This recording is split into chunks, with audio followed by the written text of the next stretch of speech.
Pues muchas gracias por su hospitalidad, gracias por tenerme aquí esta noche.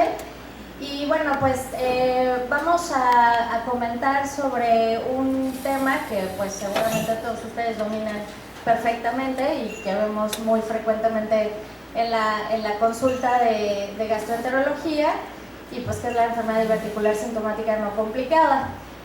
Por ahí hay un poco de controversia con respecto a esta patología, porque todavía hemos encontrado muchos colegas que dicen que como que no existe, ¿no? No sé ustedes qué opinen al respecto, quizá después comentemos sobre ello. Pero bueno, para ubicarnos dentro de la gama, el espectro de presentación relacionado con la patología alrededor de los divertículos, pues solamente para recordar, la presencia de divertículos, la diverticulosis es de alta prevalencia, ¿no? Aproximadamente el 80% de las personas después de los 70 años vamos a tener divertículos. Y de ahí, cuando empezamos a desarrollar síntomas relacionados con la presencia de los divertículos, pues es cuando ya denominamos enfermedad diverticular. Dentro de la enfermedad diverticular, pues tenemos un amplio espectro de presentación, y aquí se encuentra precisamente la enfermedad diverticular sintomática no complicada. ¿Y a qué nos referimos con ella? Pues es básicamente un síndrome que se caracteriza por dolor abdominal, que es una patología recurrente, ¿no? Es una patología crónica. Este dolor abdominal se asocia con cambios en el hábito intestinal, que podríamos pensar, si solo pensamos en dolor abdominal asociado a cambios en el hábito intestinal, pues quizá pensaríamos en síndrome de intestino irritable. Pero aquí la particularidad es que estos síntomas se atribuyen a la presencia de precisamente los divertículos, y además otra característica es que no vamos a encontrar datos clínicos, datos radiológicos o datos bioquímicos que se asocien con inflamación.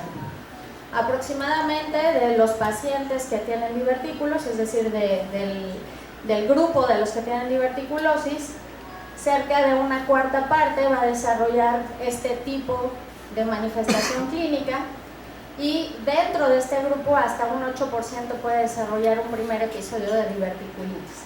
De ahí la importancia sobre todo del tratamiento para tratar de disminuir la recurrencia y un primer episodio de diverticulitis.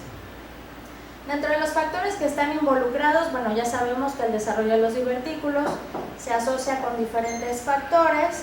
Uno de ellos pues tiene que ver con factores propios de la anatomía, de la estructura de la pared colónica, pero principalmente tenemos alteraciones desarrolladas por cambios en la microbiota, y que estos además también tienen mucho que ver con alteraciones en la motilidad. Principalmente tenemos alteraciones en la segmentación. Evidentemente la susceptibilidad genética juega un papel muy importante, y como hemos mencionado, pues la microbiota también. Dentro de los factores de riesgo, además de todas las alteraciones que mencioné previamente, pues no hay factores de riesgo específicos para desarrollar SUS, ¿no? La enfermedad diverticular sintomática no complicada. Simplemente los factores de riesgo tienen más relación con el desarrollo de los divertículos, y dentro de estos pues la edad, evidentemente pues la prevalencia se incrementa con la edad. Otro dato muy importante es la dieta, sobre todo dietas con un bajo contenido de fibra. Ahorita vamos a ver cómo es que esto participa, y pues otros factores ambientales como el tema del tabaquismo, la obesidad, que también juega un papel, el sedentarismo.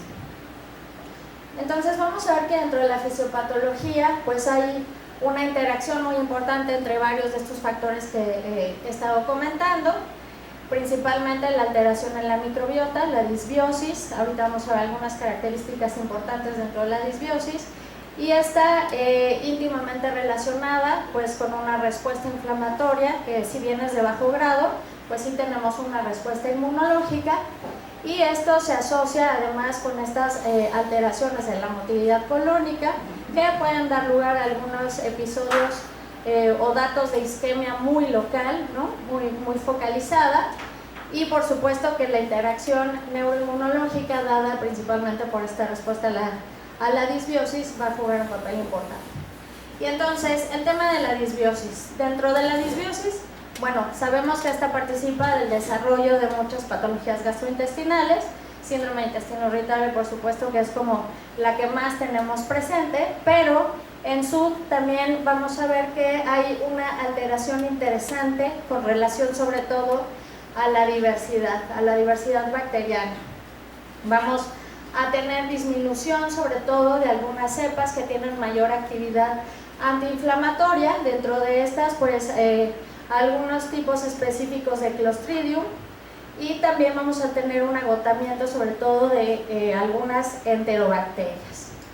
Y para hacer esto todavía más interesante, pues tenemos que se ha identificado que hay una diversidad muy importante, no solamente asociada al desarrollo de los divertículos, sino que además esta diversidad se modifica en los sitios en donde hay divertículos y es completamente diferente en los sitios alejados de ellos, ¿no?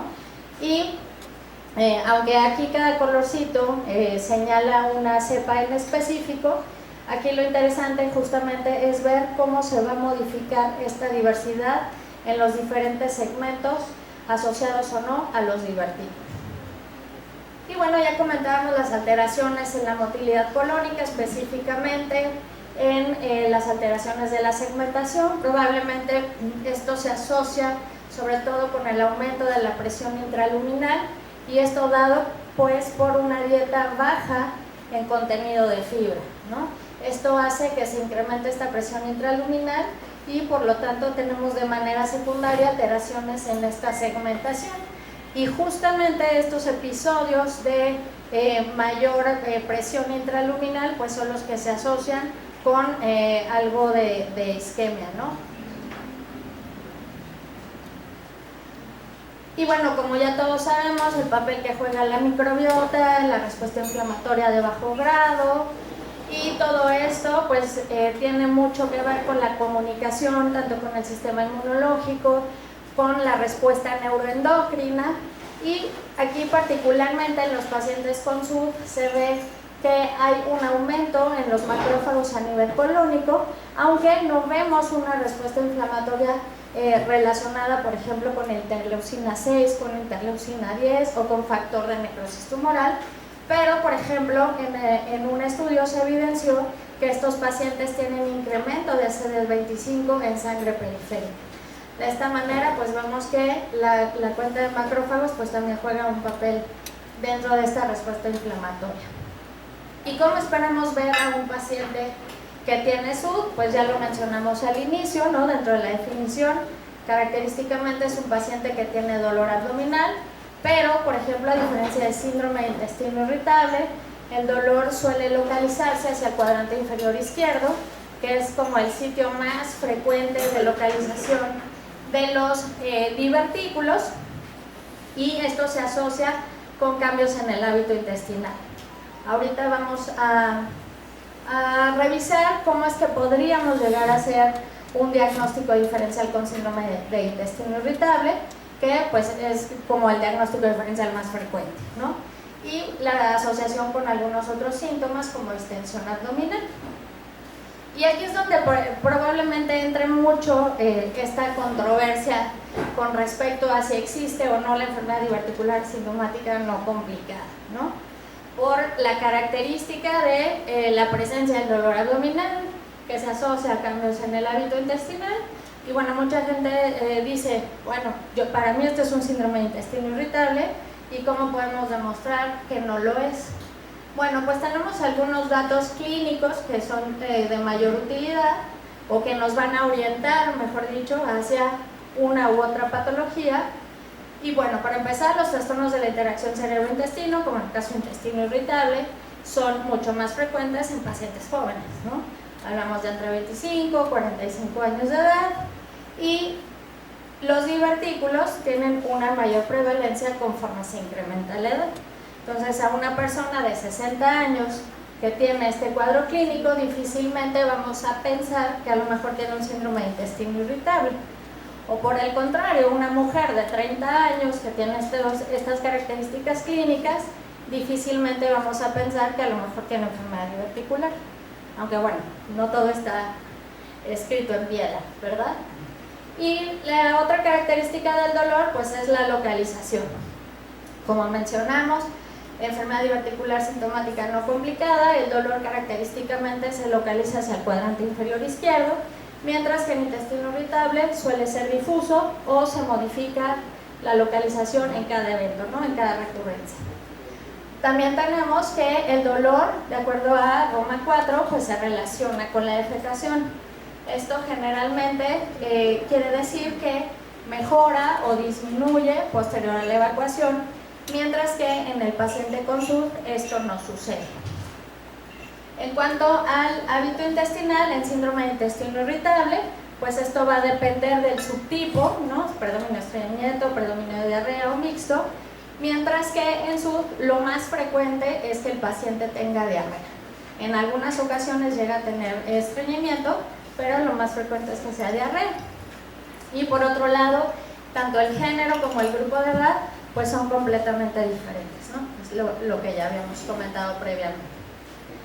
Ahora, existen algunos otros datos que a lo mejor nos pueden ayudar a determinar si el paciente además tiene alguna otra complicación, como sería ya un cuadro de diverticulitis, en el que estaríamos esperando que el paciente tenga datos bioquímicos, sobre todo de respuesta inflamatoria, como sería pues a lo mejor la elevación de la proteína C reactiva, o que el paciente presente leucocitosis, o bien incluso elevaciones de la calprotectina fecal.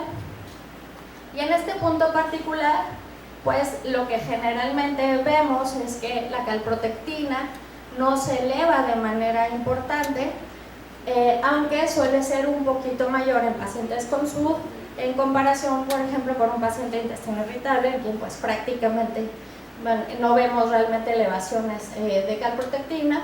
Y también a diferencia, por ejemplo, de un paciente con enfermedad inflamatoria intestinal, quien pues va a tener cifras muchísimo más elevadas de calprotectina. Generalmente las cifras alrededor de 250 a 260 son las que se asocian con diverticulitis particularmente. Y bueno, cuando hablamos sobre tratamiento, como los objetivos de prácticamente todas las patologías, pues es disminuir la presencia de síntomas, ¿no? Aliviar los síntomas, perdón. Y bueno, como comentábamos con relación al objetivo de tratamiento, pues no solamente buscamos aliviar los síntomas, sino además disminuir la recurrencia y sobre todo evitar un primer episodio de diverticulitis. Porque sabemos que después de un primer episodio de diverticulitis es mucho más probable o más frecuente que el paciente empiece a desarrollar eventos recurrentes relacionados a esto. Y hay básicamente dos puntos importantes dentro del tratamiento. Uno es la dieta alta en fibra y el otro es la asociación con antibióticos no absorbibles. En este punto particular, sobre todo en el tema de la dieta alta en fibra, que generalmente cuando hablamos de una dieta alta en fibra hablamos de un consumo mayor a 29 gramos por día, pues aunque algunos estudios no tienen realmente la suficiente evidencia, lo que sí se ha visto con una dieta alta en fibra es que esto disminuye especialmente el número de ingresos hospitalarios. Esto y la asociación con antibióticos no absorbibles, como es el caso de la rifaximina alfa, pues son actualmente la base del tratamiento en SUD.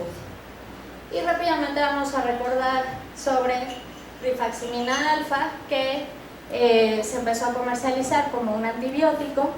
Inicialmente pues las características bactericidas de rifaximina pues se considera de amplio espectro, cubriendo bacterias gram positivas, gram negativas, aerobias y anaerobias, y posteriormente pues con la evidencia clínica se llega a el punto de una característica que es su efecto eubiótico, y por lo tanto actualmente le llamamos un modulador de la microbiota.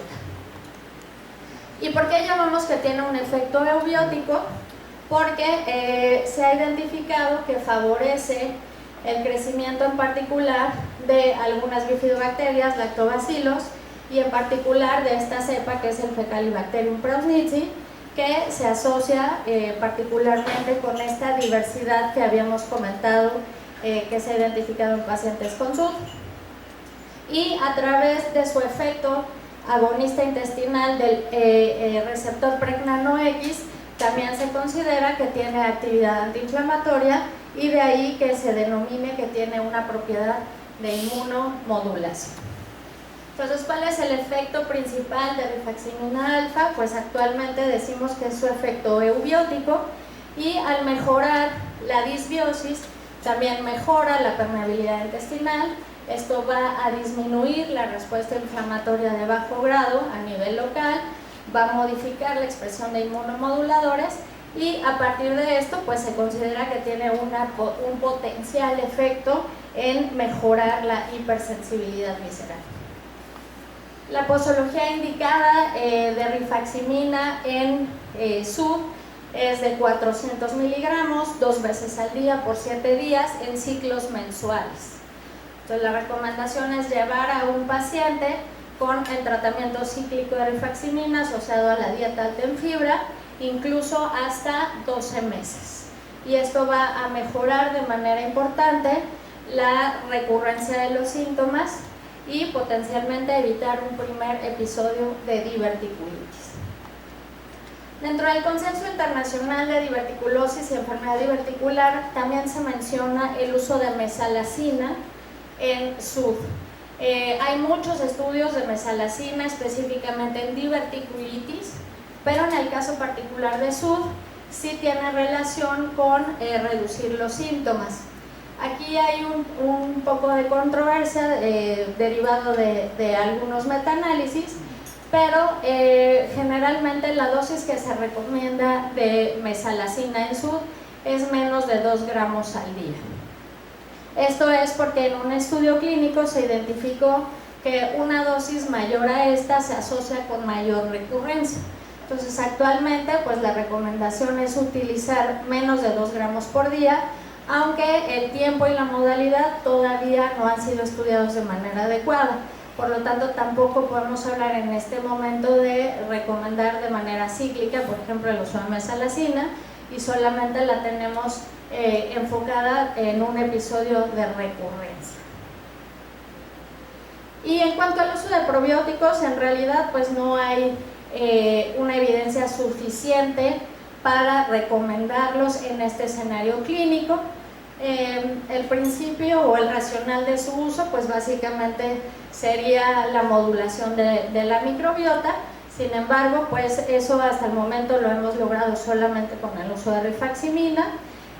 Por ahí hay un estudio en el que se asoció esta cepa, Lactobacillus casei, asociado a mesalazina, en el que se vio que los pacientes mantenían una adecuada remisión, pero pues esto solo ha sido demostrado en un solo estudio clínico, y como ya mencioné, pues actualmente no hay sustento para recomendar el uso de probióticos en este escenario clínico. Entonces, en resumen, con relación al tratamiento, en SUD, pues la recomendación principal es el uso de rifaximina asociado a una dieta alta en fibra. En episodios de recurrencia, la asociación con mesalazina.